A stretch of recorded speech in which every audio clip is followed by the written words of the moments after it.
All right, welcome guys. This is the review section where we'll be looking at our design and ways that we can actually improve them. So this came from Stephanie, the one birthday flyer design. Thank you for your naming. Your naming is proper and I like that. And we have three submission. We have from Anna, but Anna, you didn't submit your design as a editable file, okay? And that's the reason why it's appearing like this, so I can't actually work on your design. But overall your design is nice. I like it. I like your color combination, the brown, the skin tone, the light brown background. Very nice. I would have made some correction with your text here, and all that. I like your design. It's fine. Then a little bit of alignment here and here. Okay, your design is fine. I like the image of the model. Very clean. I don't know if this is you. Oh, that's your name. Nice. Then for the last person we have Debbie. Okay, Debbie, you didn't name your file correctly. You just put up prepared the design. The instruction was to have it the way Stephanie named her own. Where we have Stephanie, your name, the day one, then the name of the design, birthday flyer. Okay, you can add design at the end, but it doesn't matter. But this is cool. So this is your work, and your work is also nice. Apart from the naming, I like your color combination, especially the image of the model too. The image is nice, very nice. So other things you did was this thing you did at the background. I thought it was a background that you saw in Canva, but it's like you made this one yourself, and I like the way you strategically put them in places, and it's really nice. Okay, cool. So let's come back to Stephanie. So I made some correction with the work. Well, we will move from this to this, okay, and also for Debbie we were able to move from this to this, okay, the same design, okay, just a little bit of adjustment. So I'm going to show you how I got to this point. As you can see already, you already have this design in your design right now. So if you open your design, you're going to have this on your second page, okay. So what you can do is to actually open the design and just study what I did. But let me just explain to you what we did or what I did. I'm going to Ctrl D to duplicate your design, and I'm going to do the same thing, okay. What I noticed with your background is that it isn't working well with the image. And also you notice here this, oh my goodness, what am I doing? I'm over zooming in. Okay, let me click here first before I zoom in. You can see that this text is dying into the background. This yellow is dying into this gray background, and it didn't do work with me here. Then also this text, I thought it was broken into two, but they were actually two different texts. I'm going to ungroup them because for this name, just the MG and this text, most times having a single word that is bigger than the other one that is beneath it sometimes don't really give a visual weight.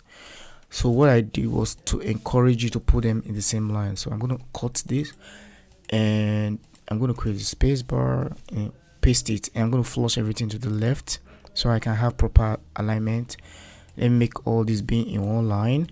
And I'm just going to position this one here. Then this one, I noticed you were using the default font, which is the Canva Sans. This is a personal preference. I don't like Canva Sans for some reason. It's because the spacing isn't that great, okay. So what I can do, let me position this one here so I can see what I do. I would like to close the spacing. It doesn't have this tracking that I like, okay. If you want to use it, close it, okay. Then I'll just pick something better. Maybe then I should use the inter for you, and I see the inter and the spacing is too close. What I can do now is to make it a little bit so that it can be readable and spacious, so it's not too tight, okay. So for the background, what I did is to look at the image of the design of the image rather. I'm noticing that our face is bright, so I went further by taking a darker color. Okay, let me just try. Okay, you can see these colors are coming from the image of the model, so I'm testing the colors from the image itself, okay, so that everything can be uniform. So as I use this one looks too dark, okay. I know the image is not popping, but I noticed the light on her face is not really blending well with the background, so I needed something that can make them uniform. So I went further by trying this yellow, and discovered, okay, it's great, but this yellow tone is too harsh for me. Okay, so what I did was to come here and pick this yellow. Okay, this yellow, and it was a little bit blending with our face. Then I noticed that normally black will work with yellow most times, so I just went further by saying, oh, let me just use black and yellow, let the design be black and yellow, because black and yellow works well. But the design is mainly green, so instead of going black altogether, we have this darker shade of green here, so I can use. So I just went for that. This is from the image itself, so I just went for that using that. So I changed most of this color to this one. Then also for the text behind, let me go. We have both of them here, so I also did the same thing. So I'm going to change this one to this dark green or gray, and I'm going to do the same thing for the N. Okay, I'm going to change it to the same color. Then the font for this NF it's Antonio, but I really want to work with a more bolder, taller font. Okay, so I'm using this heading now that I used in the original design, and I'm going to make it bold. So I do the same. I'm going to copy this time and paste it on this F by using this color, this effect. So I'm going to come to position and just select F, and it's going to paste the effect. That is both the font, the weight, and the color. Okay, and also I noticed that our text is almost at the edge, it's hitting this edge, but I was okay, cool, but it makes our image look competing with the background text. So what we can do is to select both NF and just pull them a little bit down. I'm scaling them down so that image can have a little room to stand out. Okay, so I'm just gonna make some adjustment here. Okay, and for this one we're gonna use the same font as heading now, and I'm gonna make it big. Okay, and I'm going to try to avoid the edges. Okay, when you're making your design, avoid the edges. If possible, you can put lines here so that your design can be inside of your frame. So for this one, I'm going to ungroup these two, and for this font you also use the canvas sans. Okay, let's work with this one. Let's flush everything to the left, and whenever I'm breaking text like this, I'll prefer,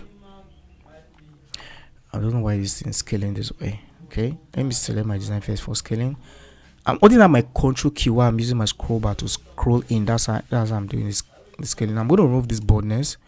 Okay, because when your texts are small and you add boldness, it makes it difficult to read. Okay, but when your texts are small and you leave it the default no bold, it's become easier to read. So I'm going to also close, no, not this. I'm going to close the gap a little bit. Then I'm going to scale it down so that it can actually be in the frame. There's what they call micro spacing. Whenever you are putting text inside a frame and the text is like this, let me show you. And the text is like, and there's no space. What I mean is, there's no space between the box itself and the text. It's not a nice practice. So this is what we call micro spacing. Micro spacing is the spacing. Apart from your general design having spacing, there should be space between any object and the group itself. So we are using this box now to group this text.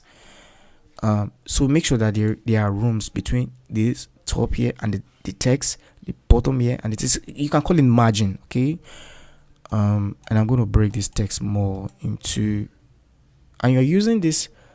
Okay, I don't think you are the one who did. I think I pressed that by mistake.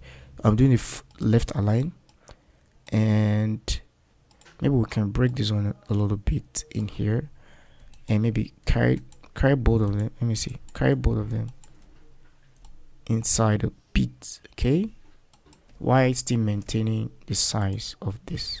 Okay,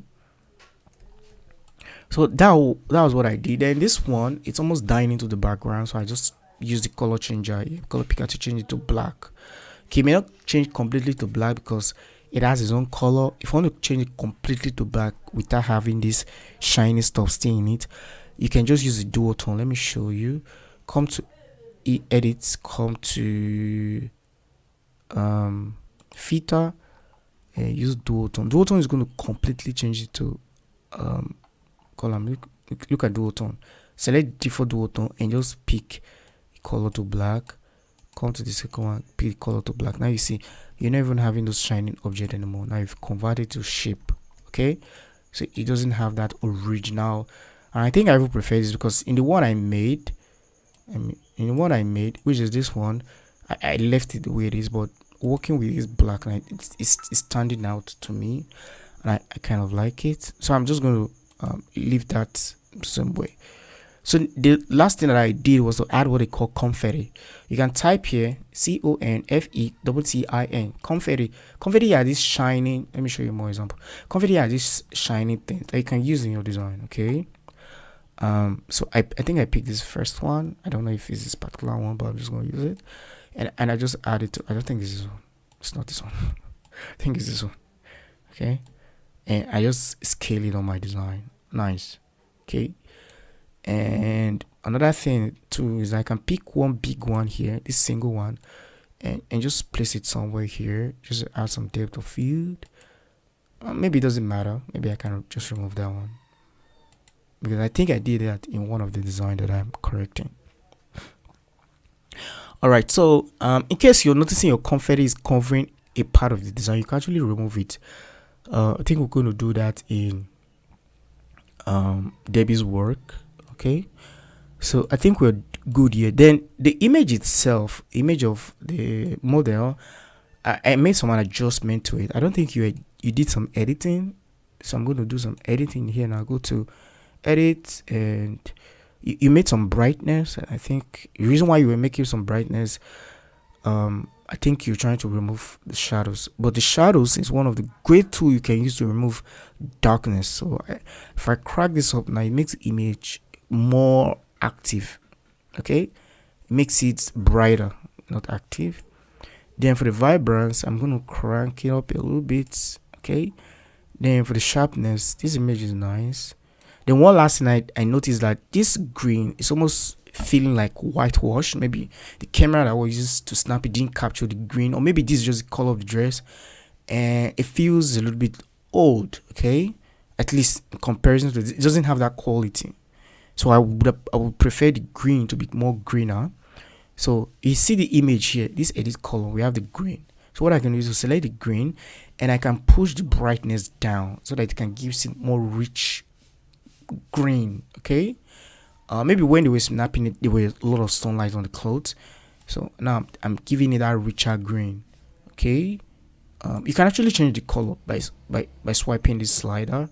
Okay, but that's not what we're doing. I kind of like made the color to change, but that's not the point here. Let me take this one to 0, then this one back to 0. Okay, I just want to work with the brightness. Do you want the color to be whitewash, like you seeing it as if it's old? Okay, this is what I was noticing. It was subtle, but I could notice it. So what you can do now is to make it darker and give it more rich tone. Okay, then I'm noticing my confetti is covering her hand. What you can do, you can remove a part of the confetti, use the erase tool, come to erase, pixel erase.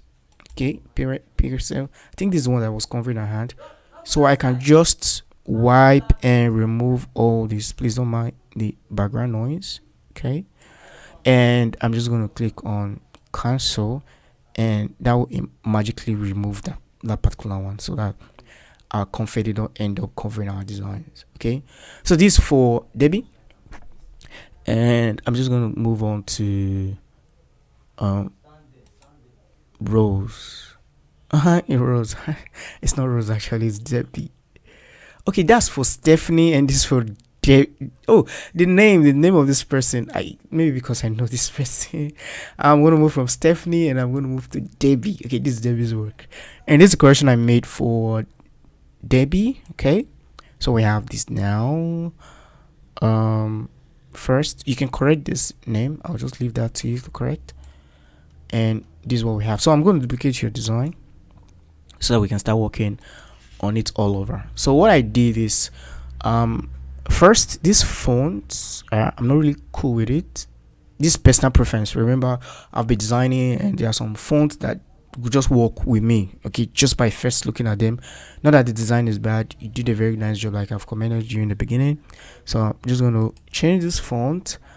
Okay, let me not use Inter this time. Okay, let me use, the reason why I'm adding my favorite font is it's it's good that when you're designing, you have fonts that you can always run to. Okay, my battery's 30% more now.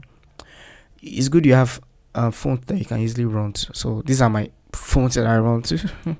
Okay, when I want to make quick decision, and your text, since you're making left align, just flush it to the left. Okay, and I'm gonna copy. Let me make this one bold first. I don't think this is the font I used. Okay, but now I'm making this design again. Let me just go with the flow. Okay, I'm gonna copy this effect. I'm gonna paste it on this one. And what I did at first was to make this one look like this. It's cool, and this text was too close. There's this closeness. It's not really good to do that. Okay, so I pushed this one here at first. But before then, let's remove this quotation mark. It's not a good thing. Okay, there are techniques to adding quotes to quotes. Okay,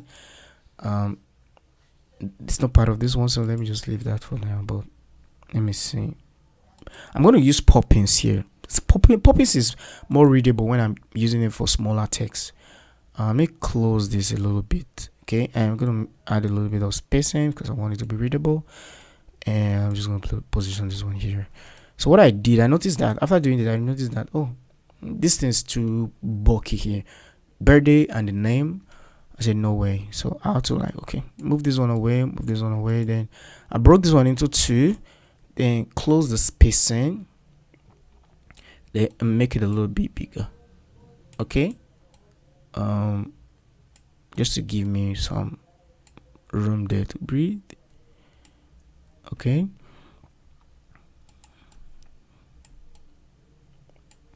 Then for the image, I noticed that this is not part of the design. You kind of added it to it. I really love it when I discovered that, because at first I didn't know it wasn't part of the design, and it took me off guard on that one. I love it. Okay, because it was almost natural with the image, especially the color selection. It's really nice. So I put this one to the side. Then think I made this text to be here. Then for our rows, which is the word, it's not really big enough, so I needed something huge, something tall. Okay, so I had to come to this one and make it bold, which is the font I use in making the original tutorial that I sent to you guys. I want it to have that big impact, okay, on the design. Okay, I left every other thing the same, so I'm just gonna make this one here, crank it a little bit down, and make it something like this, and drop it a little bit, and just make sure we are cool with this like this. So select my image and push it a little bit to the size. Then this is what we end up coming up with. I can see that even this one isn't big as I made the first one. I think I'm still going to make our image smaller so I can have room for this text to be big. Okay, that's battery low.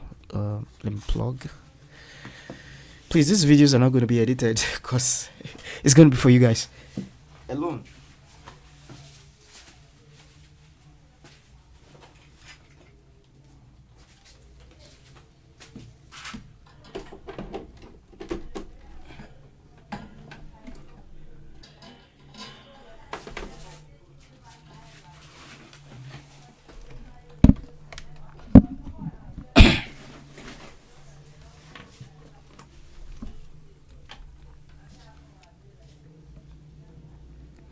All right, we're back. Let me check if it's charging. Okay. So I'm just gonna make this one, but if I'm to use the original font that I selected for this one, I think this one is let me see, position. So I think I prefer this font. I think this should be aileron. Okay, I think that's the one I used there too. Okay, so I can select this, come to my favorite font, and say this is the guy. I love this guy, kind of cool. So we could change it to aileron. Always take note of my fonts because somehow you may just end up liking and using them too. Okay, I'm gonna push these rows down. Okay, let me come to rows, just come down. Okay, Now we have it as this. Let me see if it's looking like the one I made. Okay, this one looks fuller. Okay, it has more control. Let me align things here. Okay, and please don't mind the noise in the background. Just it's my neighbor. It's early hour of the morning, and I'm trying to like record before everybody comes up so that I can have my peace and quiet. All right. So we have this now. Okay, I think this is cool. And for the image is nice. Image is cool. I tried working on it before, and it was as if I was destroying the image. So the image is naturally looking nice. Okay. So, and we're gonna add the same confetti that we added. One thing is you can copy. Let me not do that because you can't do that with your smartphone. But what I wanted to say is that you can copy a confetti. You can copy any item from one design, Ctrl C, and move to another design and paste it. Okay, you have the same confetti. Okay, on your design. And just like I said, if you notice that any part of your design is covered, any part of your confetti is covering your design, you can actually just come to erase to come to the pixel erase and just erase that particular one, and you are good to go. Okay, like that one is covering our text there. Then what we did before, whereby we have one covering here, we can search for confetti. Okay, confetti, and we can, let's see all. You can see those individual big ones. Okay, use this one. Since we don't have any text here, you can add this one here, which kind of give a depth of field to our design. Let me make this confetti larger. So you see how I was able to come with this. The last person I would have worked on the design is Anna. I love your work. Oh my goodness. It's the color combo. That was really, I would have also still made some edit. So that's it for the review section for day one, and I will see you in the next one. Bye. And also, one last thing is I want to show you inspiration for birthday flyer design, and it's something you quickly notice when you're making your design. This is Pinterest actually. Now you see how the image of the celebrant is big. They are the one you are celebrating, and you can see that they are mostly center align, center frame. This one even pushed to the side, but you can see they balanced it with some of. This one is center aligned, this one is center, this one pushed to the side, but we have every other image of her stick flowing. If you have just one picture, it's good you do the center alignment. You have the center alignment, center alignment, center alignment. You don't push it to the side. You see this one, center alignment, and it's big. Sometimes you can make the image really, really big if it's just one image. And that is what you've learned from the tutorials that you've learned. See this one, to make it big, make some design around it, put the Bible text, the birthday text. This one, sometimes people even use plenty text as texture. They don't want you to actually read the design. For example, let me show you this. You see these ones, I can actually read them on my computer, but if the design was to scale down on my phone, it's going to be difficult for me to actually read this text. And some are even flowing to the back of the image, like here. Sometimes we use this text as texture. They don't want you to read it, but they just want it to be there. It makes the design nice because you are celebrating somebody. You're not really passing a message to the world in particular. You're just celebrating the person. So the person might be the only person who's going to zoom in and trying to read it, and sometimes we do that to stress people. Like you see this one behind here, so much text. It's not meant to be read. It's being used as texture. Okay, and you can see the way they are framing the image. Just one thing I want you to focus on. So we kept our design simple because I really just want you to get your hands on that, and you guys did amazingly well. So that brings us to the end, and I will see you in the next one. Bye.